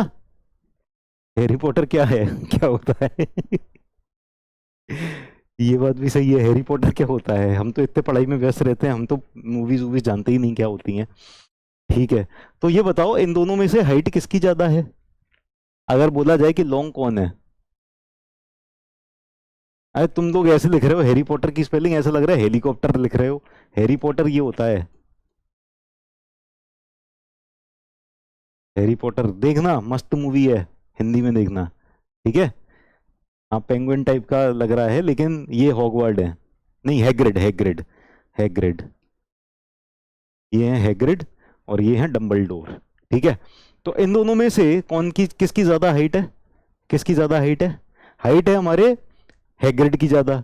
ठीक है, लेकिन बकलिंग में कौन फेल होंगे? अगर ये दोनों कॉलम होते तो बकलिंग में कौन फेल होते? हाँ, बिग हीरो 6 भी ऐसा ही है। अरे चलो छोड़ो, अब तुम ये सब बातें छोड़ो, तुम ये बताओ,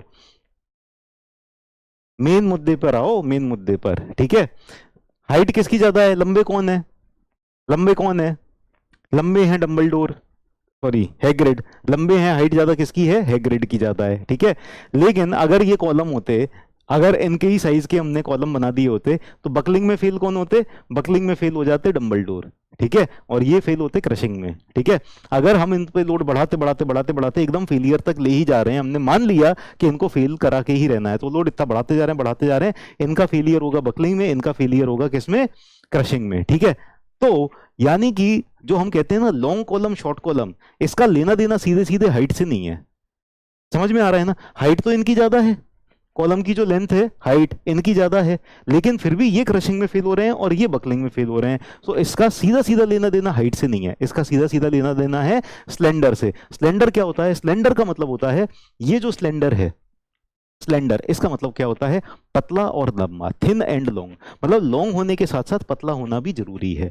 ठीक है ना, तो ये वाला जो है ये बकलिंग में फेल हो जाएगा, और ये हालांकि इसकी हाइट इससे ज्यादा है, है ना, इससे ज्यादा है, तो ये किस में फेल होगा फिर भी, ये फेल होगा हमारा क्रशिंग में, ठीक है ना। तो स्लेंडर से मतलब क्या है, स्लेंडर से मतलब ये नहीं, स्लेंडर मतलब लॉन्ग और शॉर्ट कॉलम से मतलब ये नहीं है कि अकेली हाइट देख रहे हैं, हाइट भी देख रहे हैं और लेटरल डायमेंशन भी देख रहे हैं, ठीक है ना।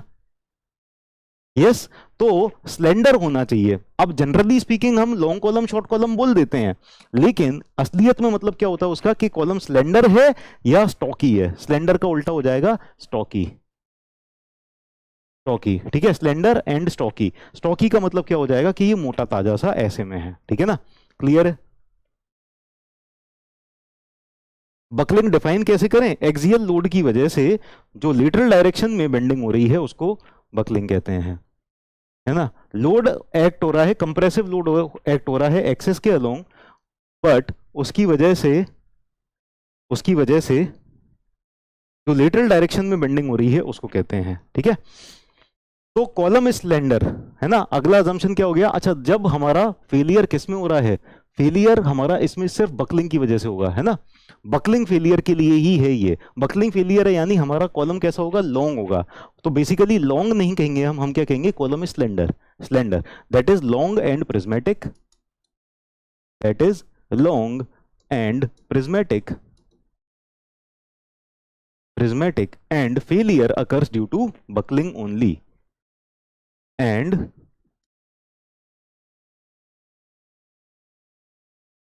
failure occurs due to buckling only। तो जो फेलियर होगा ना वो सिर्फ और सिर्फ बकलिंग की वजह से हो रहा है। कॉलम दिखाकर पूछे इसमें बकलिंग होगा या क्रशिंग, तो बताया जा सकता है या नहीं बताया जा सकता, तुम भी अजीब सी बातें करते हो। है, कॉलम को देख के ही बता देंगे, शकल पे लिखा रहता है क्या, ठीक है, कैलकुलेशंस वगैरह करने होते हैं, ऐसे ही आसान होता तो बस किसी को भी देख के ही बता दिया होता। बकलिंग में परमानेंट सेट नहीं आता क्या, परमानेंट सेट कब आता है, परमानेंट सेट का लेना देना किस चीज से है, कि हम अगर प्लास्टिक रेंज में चले गए तो आप बकलिंग कर रहे हैं कितनी लिमिट तक कर रहे हैं ये उस पर डिपेंड करेगा, तुम दो चीजों को क्यों मिक्स करते रहते हो, है ना। इलास्टिक इलास्टिक रीजन के बियॉन्ड चले जाएंगे तब परमानेंट सेट आएगा। तो परमानेंट सेट आ भी सकता है नहीं भी आ सकता, डिपेंड कर रहा है कि हम कितनी लिमिट तक बकल कर रहे हैं। अब आप पूछो बकलिंग में सर अल्टीमेटली क्या कभी ये टूट भी जाएगा, अरे और लोड बढ़ाते जाएंगे, बकल तो कर गया, फेल तो हो गया। हमारी बिल्डिंग में इस तरह का फेलियर अगर है, अलाउ करेंगे क्या, नहीं करेंगे, हमारे लिए ये फेलियर है, ठीक है। अगर बिल्डिंग के अंदर या मशीन के अंदर ऐसा आ गया तो ये फेलियर ऑलरेडी हो चुका है। लेकिन फिर आप कहोगे कि सर क्रशिंग फिर भी हो सकता है क्या, अरे हो सकता है, और लोड लगता जाएगा, लगता जाएगा तो क्रशिंग भी हो जाएगी, है ना, अल्टीमेटली ये टूट ही जाएगी, ठीक है।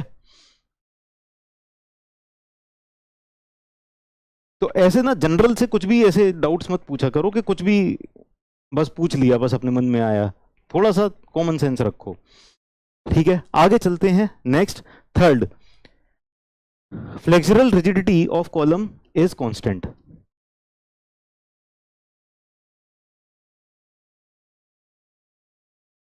Flexural rigidity EI of column is constant, flexural rigidity constant होगी, ठीक है। नेक्स्ट, अब एक सरकारी अजम्पशन आ रहा है। सरकारी अजम्पशन आप लोगों को पता है, सरकारी अजम्पशन क्या होता है,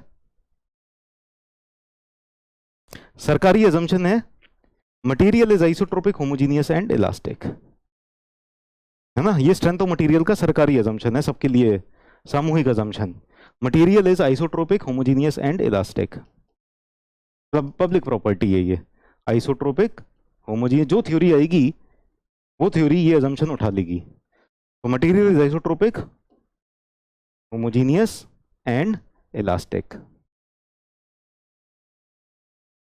ठीक है। मटेरियल आइसोट्रोपिक होमोजीनियस और इलास्टिक है, इसका मतलब है कि हुक्स लॉ इज वैलिड। ये सारे के सारे अजम्पशन है हमारे किसके, यूलर्स बकलिंग थ्योरी के, यूलर्स बकलिंग थ्योरी के।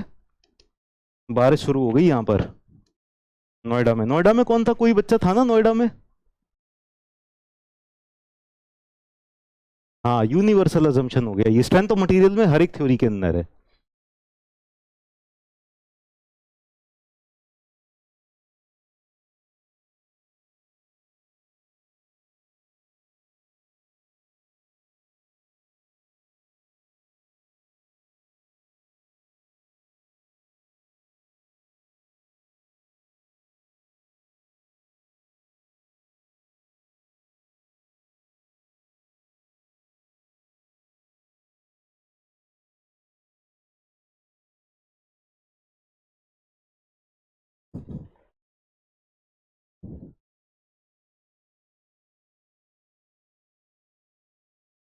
खतरनाक हवा और आंधी तूफान चल रहे हैं, खतरनाक एकदम।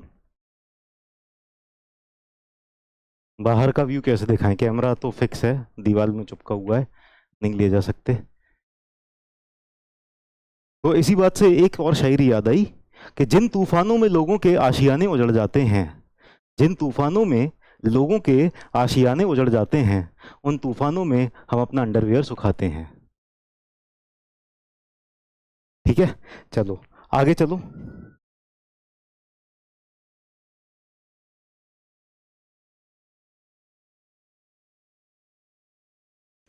लिख लिया ये?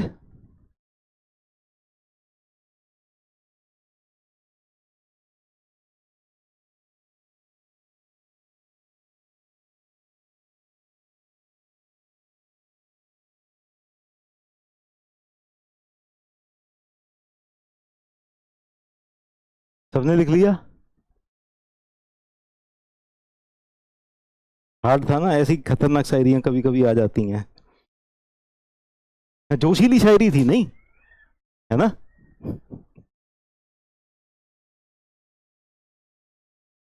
टू मीन, अरे यार तुम लोग यार ज्यादा इंग्लिश इंग्लिश मत बोला करो।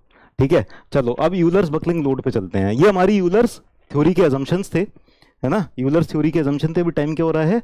अभी तो टाइम है 11 मिनट है हमारे पास, सो 11 मिनट्स हैं। होमोजीनियस एंड आइसोट्रोपिक को एक बार एक्सप्लेन कर दीजिए, फर्स्ट चैप्टर में एक्सप्लेन किया हुआ है, आप देख सकते हैं वहां से। बॉलीवुड में ट्राई है? अरे बॉलीवुड कहाँ, हमको अफोर्ड नहीं कर पाएगा। ठीक है, चलो अब यूलर्स बकलिंग लोड पर चलते हैं। यूलर्स बकलिंग लोड, तो यूलर्स बकलिंग लोड या Euler's critical load, critical load वो होता है कि जिस पर बकलिंग जस्ट स्टार्ट हो जाएगी। ठीक है ना, बकलिंग जस्ट स्टार्ट हो जाएगी। ठीक है, चलो ध्यान दो, अब सब लोग वापस से कंसंट्रेट करेंगे सब लोग। हमारे पास कॉलम है, ठीक है, we are having a column, और कॉलम पे हमने इस तरह से यहाँ पर हिंज लगा रखा है ना? और यहाँ पर भी एक तरह से ऐसे करके ना रोलर लगा रखा है ऐसे। ठीक है ना? अब जब यहाँ पर हिंज लगा रखा है, यहाँ पर रोलर लगा रखा है, तो कॉलम यहाँ पर भी रोटेशन के लिए फ्री है, यहाँ पर भी रोटेशन के लिए फ्री है। हम क्या करते हैं, ध्यान देना, हम क्या करते हैं, यहाँ पर लोड लगाते हैं, है ना? We apply load. ठीक है, मान लो 1 किलो न्यूटन का लोड लगाया, 1 किलो न्यूटन का लोड लगाया, ध्यान देना, 1 किलो न्यूटन का लोड लगाया और हल्का सा पुश किया, यहाँ से हल्का सा टच किया, हल्का सा टैप किया, इसको अनस्टेबिलिटी प्रोवाइड करने के लिए। ठीक है, तो हल्का सा टैप किया, हल्का सा पुश किया अनस्टेबल करने के लिए, और ये अनस्टेबल हुआ नहीं, ये अपनी पोजीशन में वापस आ गया। तो यानी कि ये अभी बकलिंग होगी नहीं इस लोड पर। ठीक है ना? तो हमने लोड को बढ़ा के 2 किलो न्यूटन किया, फिर से ऐसे ही किया, फिर से सेफ है। फिर हमने 5 किलो न्यूटन किया, फिर से टैप किया, फिर से वापस से रिस्टोर हो गया, है ना? कुछ नहीं हुआ इसके अंदर।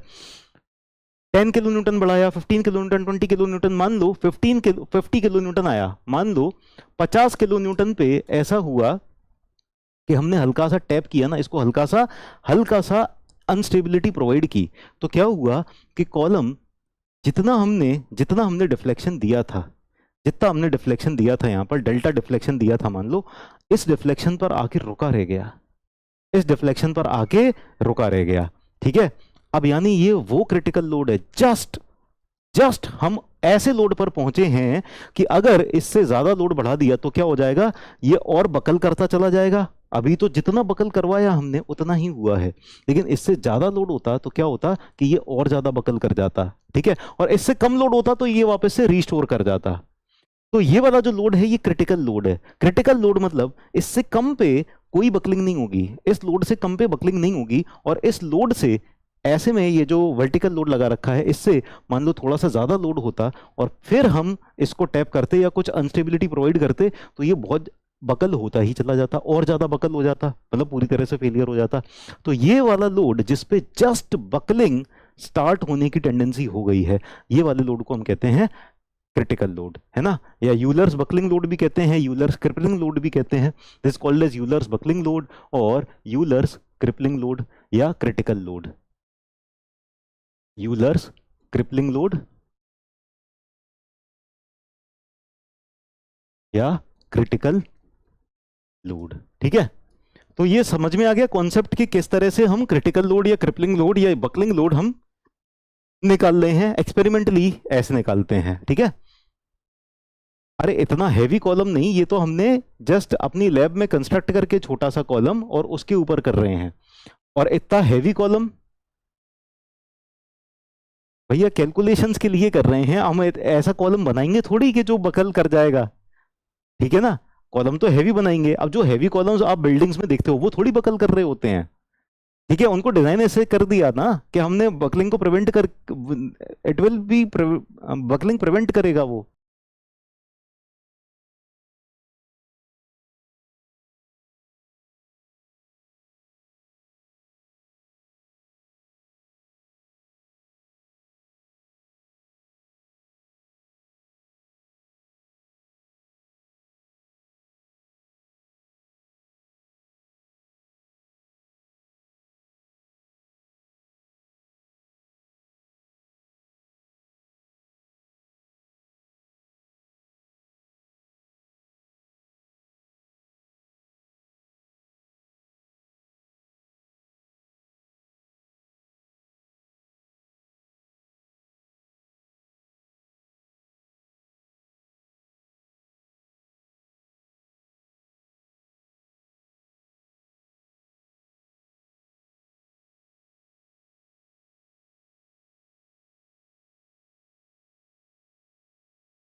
एंड कंडीशंस, ये एंड कंडीशंस क्या होती हैं?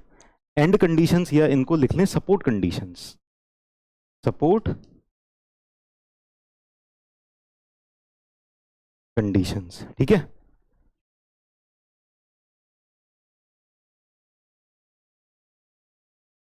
यहां पर ना एक टर्म और लिख लो, N square pi square E I upon L effective square. यहां पर एन होता है number of buckling loops, N is number of buckling loops.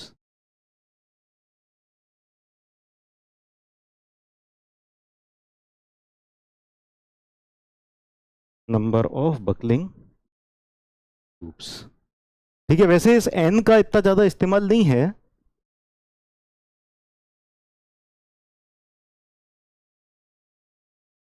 अच्छा हम चले गए थे क्या?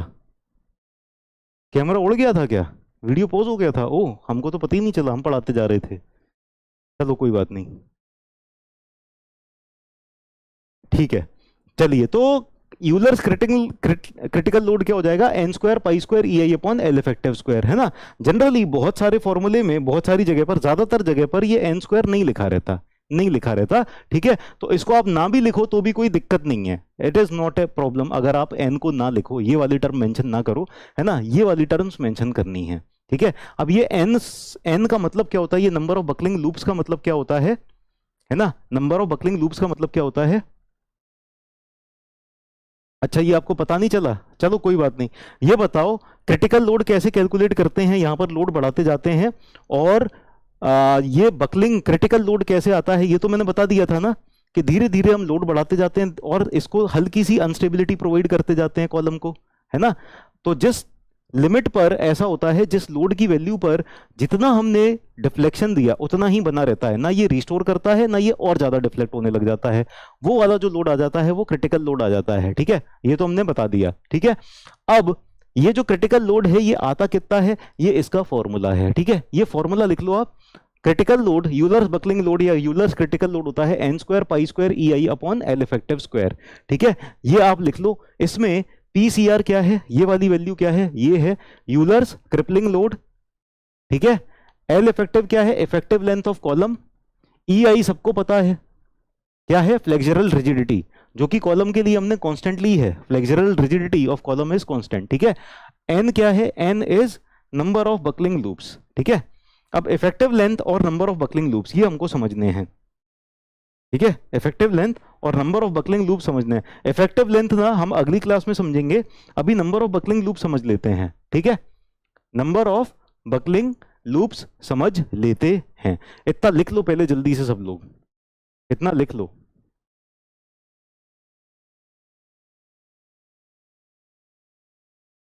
डन है, लिख लिया। अब जैसे आप लोग कभी कभी मॉल वगैरह में गए होगे घूमने घामने, है ना, घूमने घामने, या कभी आंखें सेकनी होती हैं तो चले जाते होगे कभी लोग, आप लोग हैं, कॉलेज वॉलेज वाले लगे करते हैं ऐसा, ठीक है। तो मॉल में गए, मॉल में कई सारे नंबर ऑफ फ्लोर्स हैं, there are some number of floors, ठीक है। तो एक फ्लोर ऐसे, है ना, एक फ्लोर ऐसे, एक फ्लोर ऐसे, है ना, इस तरह से ये कई सारे फ्लोर्स हैं, कई सारे फ्लोर्स हैं। तो यहाँ पर हमारे पास जो कॉलम है, कॉलम है, कॉलम के ऊपर लोड एक्ट कर रहा है, load is acting on the column, column के ऊपर लोड एक्ट कर रहा है। अब होता क्या है कई बार कि ये जो कॉलम्स होते हैं, ये कॉलम्स ना फ्लोर के साथ एम्बेडेड होते हैं, फ्लोर्स के साथ एम्बेडेड होते हैं, ठीक है। तो यहाँ पर कॉलम में इस जगह पर, यहाँ पर डिफ्लेक्शन अलाउड नहीं है ना, इस जगह पर there is no deflection allowed, क्योंकि ये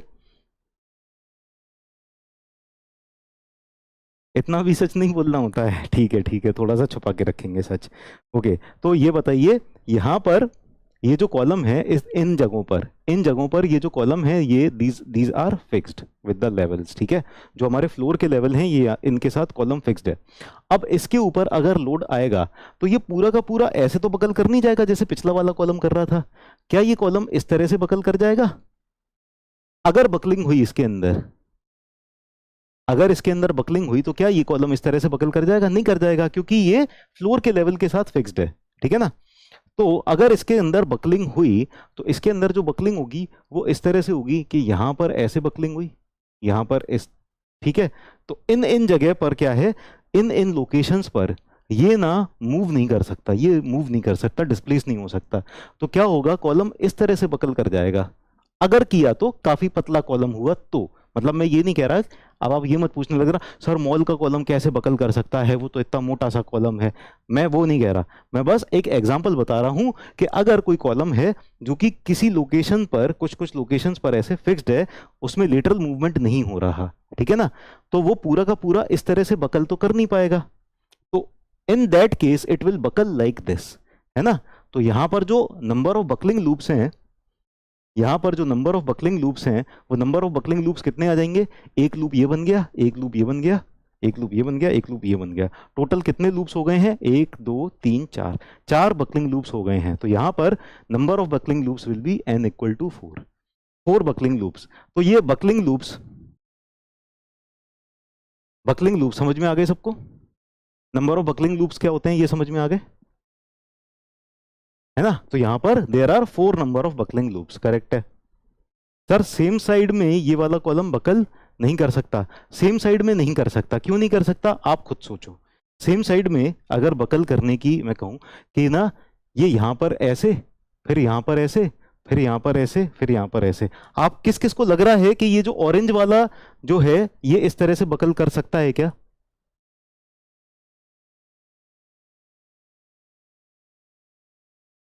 हाँ, किसी एक साइड पर ही सारे के सारे लूप्स एक ही साइड पर बन सकते हैं क्या? आप लोग बताओ, आप लोग बताओ, क्या एक साइड पर ही सारे के सारे बकलिंग लूप्स बन सकते हैं?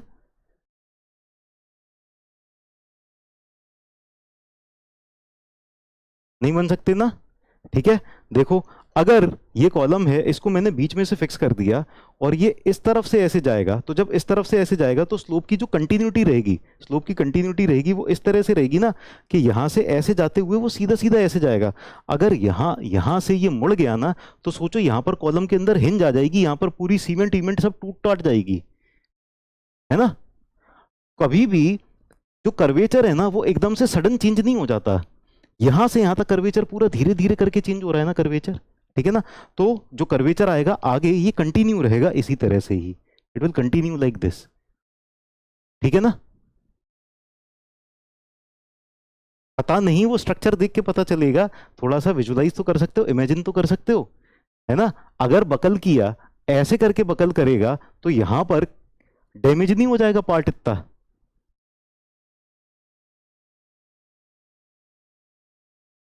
इतना पार्ट डैमेज नहीं हो जाएगा।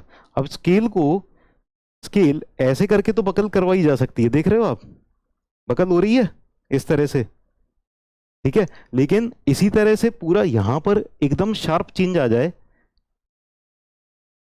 स्मूथली होगा ना, कर्वेचर एकदम स्मूथ ट्रांजिशन बनेगा कर्वेचर के अंदर। यहां पर क्या है, बहुत ज्यादा चेंज हो गया, तो यहां पर तो टूट ही गया एक तरह से, कॉलम टूट गया, क्रैक, ठीक है ना। स्केल में भी अगर आप इस तरह का कर्वेचर लाना चाहो तो इसके स्केल को तोड़े बिना नहीं होगा, तो स्केल टूटेगी नहीं इस तरह से ना, है ना, बकलिंग में। क्लियर। तो कर्वेचर कैसा आएगा, कर्वेचर इसी तरह का आएगा जैसा हमने बनाया, ठीक है। चलिए, तो number of buckling loops clear हो गया सबको, है ना, number of buckling loops clear हो गया। अभी जो इफेक्टिव लेंथ है ये हम अगले क्लास में देखते हैं, ठीक है। Will see this effective length in next class. और ये कॉलम की जो एंड कंडीशंस हैं, ये किस पर, इफेक्टिव लेंथ एंड कंडीशंस पे कैसे डिपेंड करती है, ये भी हम नेक्स्ट क्लास में देखेंगे, ठीक है। चलिए, बहुत ही बढ़िया। तो आज का ये सेशन अभी यहीं खत्म करते हैं, मिलते हैं फिर अगले सेशन में। Bye bye, take care, see you after half an hour, आधे घंटे बाद मिलते हैं।